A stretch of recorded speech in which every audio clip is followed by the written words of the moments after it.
2025 in its entirety was supposed to be about fixing bugs, addressing long-standing pain points in the game, and in the end, have people feeling better about the state of the game, by also pushing content back to make this happen. This has been a complete failure. Whether you are a killer who has had enough, still on the fence, or feel completely lost with no voice, this video aims to make you feel heard and sends a clear message to Behaviour. Killer players have waited long enough for changes to come. So if this video resonates with you, please consider dropping us a like, joining our Discord community where there are many who will feel the same way, and you can also join us on Twitch where we have a lot of fun and also share these kind of discussions often. Let's jump into the video today. It all started at the beginning of 2025 when Behaviour had this to say. An honor to represent the team, to share some details on our new roadmap. It's going to have a very strong focus, more than ever before, on quality of life, which is the day-to-day quality of your player experience. The reality is, when it comes to the quality of the experience of our players, we understand that we are simply not where we want to be. First, we will be delaying our upcoming release by 3 weeks, and that begins with tomorrow's PTP.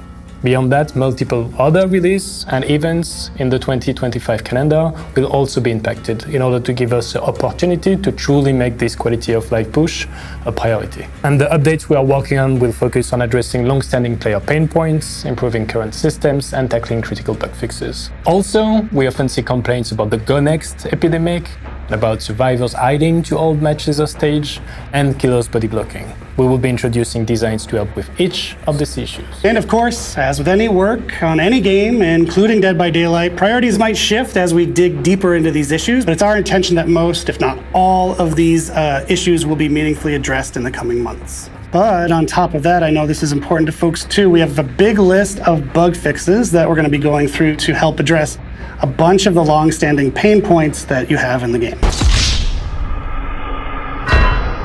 Well, how has it gone? We are now nearly entering the final month of 2025, and how do we feel about this whole year? Did we implement the quality of life so all of us players feel much better about the game? I would say no. Did we have to deal with delayed content, and even now we still have to wait for basically nothing in return? Yes, and that sucks. Are the pain points dealt with and fixed, including systems and bug fixes?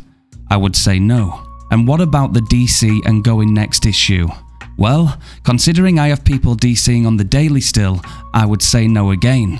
So although they had intentions to fix all of these issues, did they manage to pull this off? Well, no. Nope. We are at the end of 2025 and more or less every game I have someone going next or they DC. They either DC when they hear my killer's terror radius, or they refuse to play like some entitled children and throw the game for everybody else. There are still a multitude of killers who are near unplayable because of the bugs that plague them, and worst of all, this could have been fixed. Only the last 3 to 4 months was all wasted spending time and resources on how to tell players off on how they choose to play a PvP game. There will always be so much that could have been done, but we are in a situation where unfortunately we feel let down. With constant surveys coming from Behaviour all year round, consistently leaving killer players and their voices out of the conversation.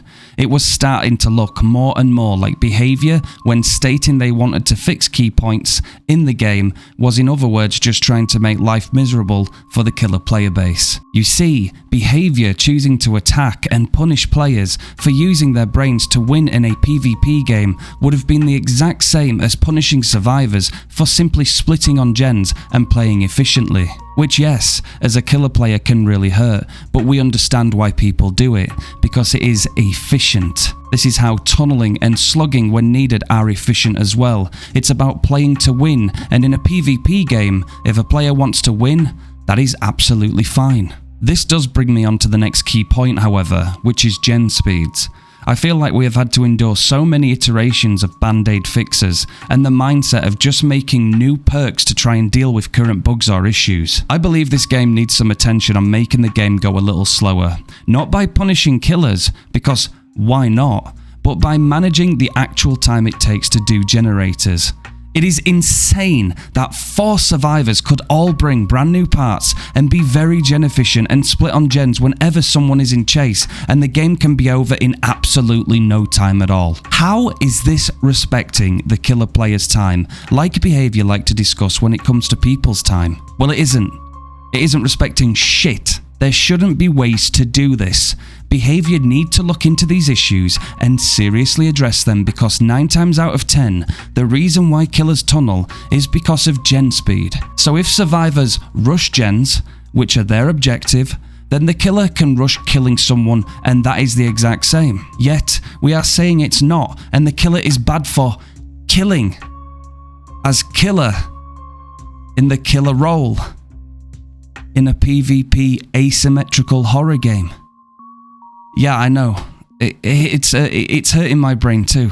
The 2 things I believe Behaviour should address next, above all, is killer bugs and quality of life, because they have been waiting for the longest time now, and to address the speed of the game and generators.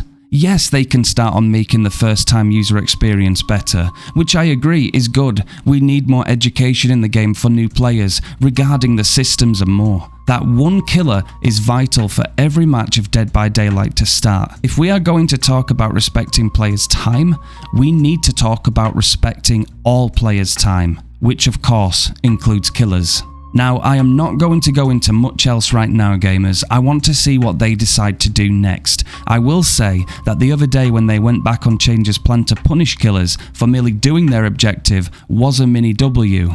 And in this game, we have to take those mini Ws when we can, because the alternative was going to be disastrous. However, survivors still ended up getting some wins out of it, and I believe we need to start treating killers with the same amount of respect. It goes without saying, guys, when a survivor DCs, the game gives them a bot. It gives them another chance. When the killer DCs, the game ends. And that's because the game cannot fundamentally function without the killer. That's all I've got time for today, gamers. Thank you so much for the support so far. I will continue to give a space and a voice to this community. So please, come and join us on Twitch and be a part of what we stand for. And the Discord is more than welcoming, with loads of gamers who think the same as you do. It is now time for Behaviour to start treating the entirety of their community with the same amount of respect. Start to respect all player voices. Make sure that even though the killer role is occupied by 1 person, exactly, it is still 1 human being, and they matter just as much as the other 4 survivors. Regardless of who brings you the more money, killer players are fundamentally critical for this game to succeed. Stop shitting on them, Behaviour. Take it easy, and I'll see you again soon.